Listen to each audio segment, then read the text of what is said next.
Hello everyone, welcome back to my channel. Okay, so AP ESET 2025 admissions related గా provisional allotment order and self reporting release అయింది. ఈ process ఏం లేదు, hall ticket number date of birth enter చేసి submit చేయగానే మీకు మీ allotment ఆర్డర్కి కనిపిస్తుంది. అది క్లిక్ చేస్తే అలాట్మెంట్ ఆర్డర్ డౌన్లోడ్ అవుతుంది. ఆ తర్వాత ఒకవేళ అలాట్మెంట్ ఆర్డర్లో సీట్ అనేది మీకు నచ్చినట్టయితే అది చూసుకొని అక్కడే మళ్ళీ ఇదే దాంట్లోని సెల్ఫ్ రిపోర్టింగ్ అని ఉంటుంది. సెల్ఫ్ రిపోర్టింగ్లో యాక్సెప్ట్ చేయాలి. యాక్సెప్ట్ చేసి జస్ట్ దాన్ని కూడా డౌన్లోడ్ చేసుకోండి. ఆ సెల్ఫ్ రిపోర్టింగ్ని, సీట్ అలాట్మెంట్ ఆర్డర్ని రెండు కూడా ప్రింట్అవుట్ తీసుకొని along with some additional documents మీరైతే కాలేజ్ రిపోర్టింగ్ అనేది 14th అంటే రేపటి నుండి 17th వరకు చేయాలి వెళ్ళి. అవి కాలేజ్ రిపోర్టింగ్కి కావాల్సిన డాక్యుమెంట్స్ ఏంటి, అలానే ఒకవేళ సీట్ అలాట్మెంట్ ఆర్డర్లో no seats allotted to you అని వస్తే అప్పుడు ఏం చేయాలి, అలానే మీకు ఫస్ట్ ఫేజ్లో వచ్చిన సీట్ నచ్చకపోతే సెకండ్ కౌన్సిలింగ్కి వెళ్ళాలా, ఎలా వెళ్ళాలి, అండ్ అలానే ఇప్పుడు యాక్సెప్ట్ చేయాలా వద్దా, ఇవన్నీ కూడా డీటెయిల్గా 2 వీడియోలు పెట్టాను.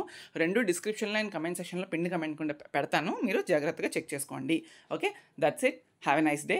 ఐ హోప్ వచ్చిందని అనుకుంటాను. ఒకవేళ సీట్ అలాట్మెంట్ ఎవరికైనా అవ్వకపోతే కనుక వర్రీ అవ్వద్దు, సెకండ్ కౌన్సిలింగ్లో పెట్టుకోవచ్చు. Thank you so much.